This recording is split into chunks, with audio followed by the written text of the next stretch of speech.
Legal skill channel पे आपका स्वागत है। अगर आप चैनल पर नए हैं तो चैनल को सब्सक्राइब कर दीजिए, वीडियो को लाइक कर दीजिए और कमेंट करके बताइएगा कि वीडियो कैसा लगा।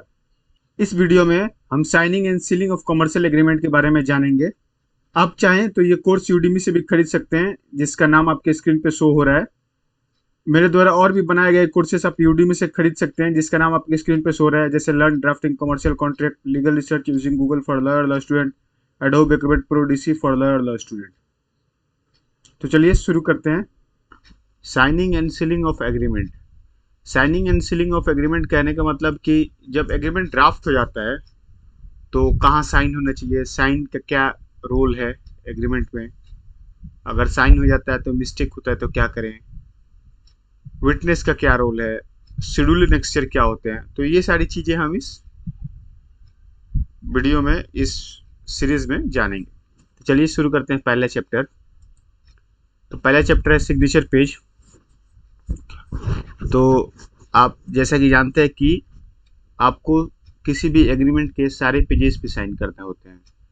ये इसलिए करना होता है ताकि कोई भी पार्टी किसी पेज को रिप्लेस ना कर पाए।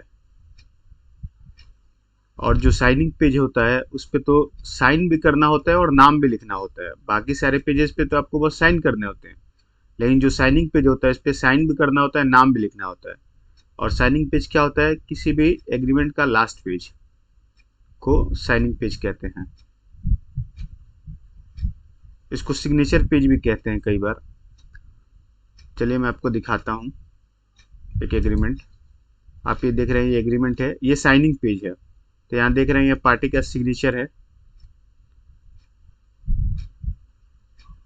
यहाँ भी देख रहे हैं आप पार्टी का सिग्नेचर है, नाम भी है ए डॉट दास। यहाँ देख रहे हैं ये किसके भी यहाँ पे सिग्नेचर है, तो रामा प्रस्था रियलिटी के नाम पे, और ये सर्वोटेक के नाम पे। यहाँ देख रहे हैं ये भी, इस पेज पे भी सिग्नेचर है, देख रहे हैं एक पार्टी का सिग्नेचर है, एक पार्टी का स्टैंप है। यहाँ देखिए एक का स्टैंप है, यहाँ सिग्नेचर भी है, वो बढ़िया से फोटो नहीं आया है। यहाँ भी स्टैंप है और यहाँ सिग्नेचर भी था, लेकिन बढ़िया से फोटो नहीं आया। मैं दूसरा आपको एक एग्रीमेंट दिखाता हूँ। ये देखिए इस एग्रीमेंट का, देख रहे हैं इस एग्रीमेंट में दो पार्टियां हैं। आप देख रहे हैं ये यहाँ सिग्नेचर है, एक पार्टी का स्टैंप है, signature stamp, signature stamp, signature stamp, signature stamp. ये सिग्नेचर स्टैंप सारे पेजेस पे मारे हुए होते हैं ताकि कोई भी पार्टी किसी भी पेज को रिप्लेस ना कर पाए। ठीक है, ये देखिए ये है साइनिंग पेज। यहाँ पे देख रहे हैं आप, ये लोग विटनेस है। ठीक है, दो विटनेस। ये विटनेस का नाम है यशपाल शर्मा, उनका ये विजय शर्मा के बेटे हैं, ये एड्रेस है। ये है सतपाल सिंह, बाबा सिंह के बेटे हैं, ये उनका एड्रेस है। ये दिख रहे हैं ये वेंडर है, वेंडर मतलब जो बेच रहा है, और वेंडी मतलब जो खरीद रहा है। तो इनके भी साइन है। इसमें भी देखिए, इसमें भी देख रहे हैं कि आप ये जो कंपनी है उसके ऑथराइज सिग्नेटरी हैं, उनके साइन दिख रहे हैं। यहाँ पे इस कंपनी का साइन है, इस पे यहाँ पे इस कंपनी का साइन है। ये सारे विटनेस है। तो साइनिंग पेज पे बेसिकली क्या क्या होता है, पार्टीज का नाम होता है, पार्टी का साइन होता है, डेयर डेजिग्नेशन, क्या अगर वो डायरेक्टर है तो डायरेक्टर होगा, डेट होगा, प्लेस होगा। डेट कब होगा, if the parties are signing on different date, अगर दो पार्टीज अलग अलग दिन साइन कर रही हैं तो डेट जो होता है वो साइनिंग पेज पे होता है, क्योंकि डेट फिर प्रियम्बल में नहीं होगा। और प्लेस भी तभी होगा जब दो पार्टीज अलग अलग प्लेस पे साइन कर रही होंगे, नहीं तो फिर प्लेस प्रियम्बल में होगा। ऑथेंटिकेशन ऑफ पार्टीज, अब आपको कैसे पता लगेगा कि पार्टीज का सिग्नेचर जेन्युइन है या नहीं है, या उनका नाम जेन्युइन है या नहीं है। तो इसके लिए आप एक कोई उनसे डॉक्यूमेंट मांगे जो शो करता हो गवर्नमेंट आईडी कि ये वही लोग हैं और उनका सिग्नेचर भी यही है। सील, कुछ संगठन हैं जो अपना सील मारती हैं साइनिंग पेज पे ताकि उनकी ऑथेंटिसिटी वो प्रूव कर सके। तो आप देख रहे हैं ये सारे सील हैं कंपनी के, ये देख रहे हैं ये। अब देखिए यहाँ पे मैं आपको दिखाता हूँ, देखिए ये कंपनी के ऑथराइज सिग्नेटरी हैं, ए शर्मा करके इनका नाम है। ये इस कंपनी का ऑथराइज सिग्नेटरी हैं। और मैं आपको और दिखाता हूँ, ये इस एग्रीमेंट में देखते हैं। आप देख रहे हैं ये सर्वोटेक के बिहाफ पे इन द प्रेजेंस ऑफ, ये इनकी विटनेस है और ये नाम है, ठीक है। यहाँ पे भी रमाप्रस्था के बिहाफ पे ये साइन कर रहे हैं और ये कॉलम इन्होंने छोड़ दिया है। ये बेसिकली छोटे अमाउंट का एग्रीमेंट है, इसीलिए इसमें थोड़ी लापरवाही है। लेकिन ये सारी चीज़ें लिखिएगा आप जरूर। नेम ऑफ द पार्टीज ये तो मैंडेटरी है, ये भी मैंडेटरी है। साइन डेजिग्नेशन भी मैंडेटरी, अगर डायरेक्टर हैं तो डायरेक्टर लिखेंगे, उनका कॉर्पोरेट आइडेंटिटी नंबर भी लिख सकते हैं। और डेट और प्लेस तो अगर अलग अलग दिन या अलग अलग जगह पे होगा तभी मैंडेटरी है। अब चलते हैं बात सेकंड चैप्टर पे, माइनर चेंजेस। माइनर चेंजेस कहने का मतलब कि मान लीजिए आप एग्रीमेंट ड्राफ्ट कर लेते हैं, कंप्लीट कर लेते हैं, साइन करा लेते हैं और फिर थोड़ा बहुत कहीं ब्लैंक स्पेस रह जाता है या कहीं माइनर मिस्टेक हो जाता है, तो आप उसको कैसे ठीक करेंगे।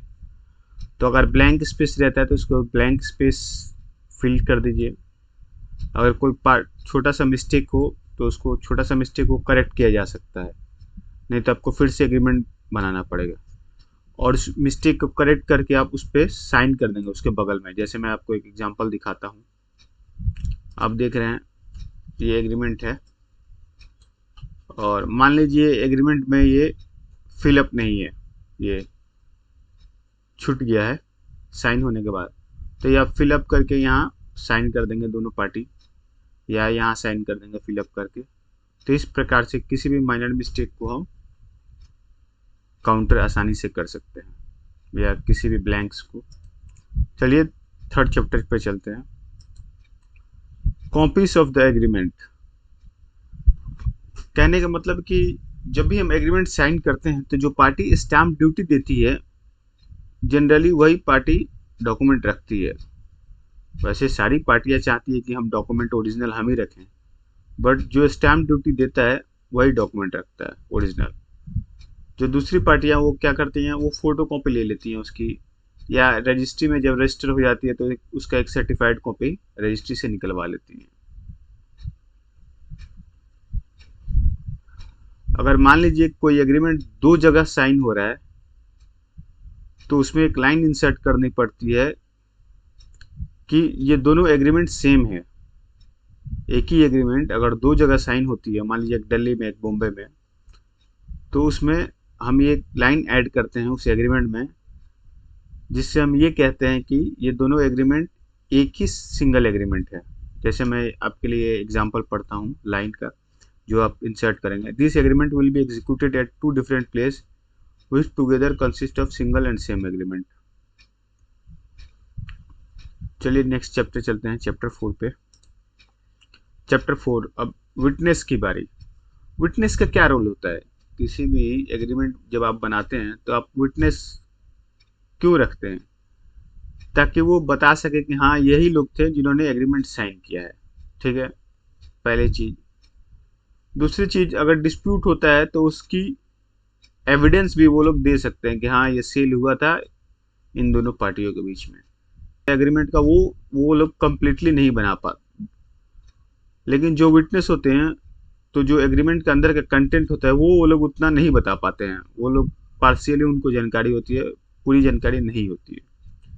तो इसलिए कई बार उनका रोल जो है ना लिमिटेड हो जाता है।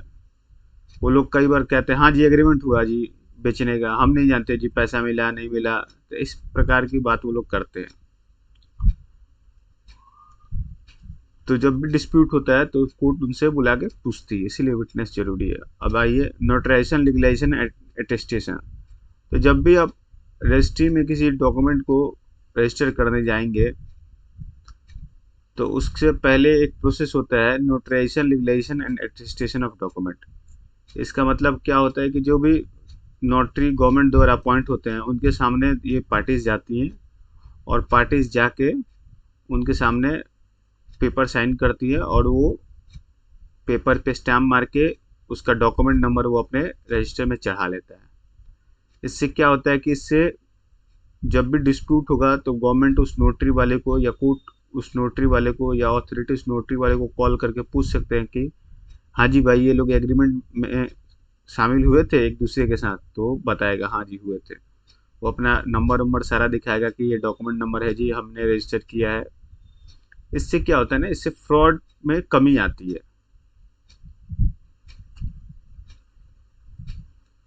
और साइनिंग पेज पे क्या क्या देना पड़ता है, विटनेस का नेम, एड्रेस और अदर आइडेंटिफिकेशन नंबर।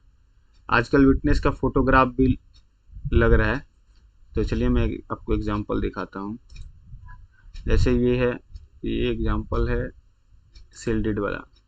आप देख रहे हैं विटनेस का नाम है, ये साइन है, ये एड्रेस है। नाम है, साइन है, ये एड्रेस है। तो अब जो नए डॉक्यूमेंट आ रहे हैं ना, उसमें विटनेस का हम फोटो भी ले रहे हैं। दोनों विटनेस का फोटो होगा, इनका आधार नंबर होगा। तो ये सारी चीजें भी हो रही है। ये देखिए, ये एक नंबर है, यही आधार नंबर है, लेकिन यहाँ आधार लिख देना चाहिए था।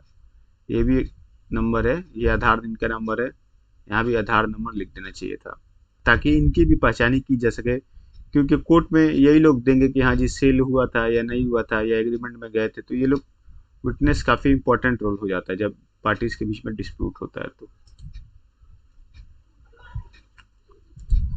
अब चलिए चैप्टर 5 पे चलते हैं, शेड्यूल एंड एनेक्सर। शेड्यूल और एनेक्सर क्या होते हैं? जब भी आप एग्रीमेंट बनाते हैं तो कई बार होता है कि आपको कुछ लिस्ट डालनी पड़ती है उस एग्रीमेंट के दौरान, बीच में ही उस एग्रीमेंट के बनाते बीच में ही इंसर्ट करना पड़ता है। तो जब आप इंसर्ट कर देंगे वो बीच में ना, तो वो काफ़ी अनक्लियर और बर्डनसम और अनऑर्गेनाइज्ड और लेंदी लगने लगेगा। तो इसी प्रोसेस को कम करने के लिए हम शेड्यूल और एनेक्सर लगाते हैं, ताकि वो बीच में जो टेबल इंसर्ट करना हो उसको हम, या कोई प्लान हो या कोई रिप्रेजेंटेशन एंड वारंटी हो, उसको हम एंड में इंसर्ट करें, मिडिल में इंसर्ट ना करें। इससे क्या होता है, मिडिल में इंसर्ट नहीं करेंगे तो वो डॉक्यूमेंट स्मॉल होगा, कंसाइज होगा और क्यूबरसम नहीं होगा। अब देखिए एनेक्चर का मतलब क्या होता है। It is basically means adding something to the document. Annexure कहने का मतलब कि कोई भी चीज़ किसी डॉक्यूमेंट में हम अटैच कर रहे हैं। शेड्यूल क्या होता है? शेड्यूल मतलब इट इज अ टेबल और list of minor detail attach at the end of the document. Basically एक टेबल टाइप का होता है जो किसी डॉक्यूमेंट के एंड में लिखा होता है, जैसे एम्प्लॉय का सैलरी का टेबल, ये सारी चीज़ें। Exhibit, it is the reproduction of some other document relevant to the agreement. जैसे कई बार क्या होता है कि आप कोई एग्रीमेंट बनाते हैं और उसमें किसी एग्रीमेंट का रेफरेंस देते हैं, किसी और एग्रीमेंट के बारे में चर्चा करके उसमें लिखते हैं, तो उस एग्रीमेंट को भी इस एग्रीमेंट में इंसर्ट करना पड़ता है, तो उसी को एग्जिबिट बोलते हैं। अब शेड्यूल और एनेक्सर क्या क्या हो सकते हैं? जैसे सैलरी हो गया, बिजनेस प्लान हो गया, रिप्रेजेंटेशन एंड वारंटीज हो गया। चलिए मैं आपको दिखाता हूँ आपको एक एग्रीमेंट का शेड्यूल।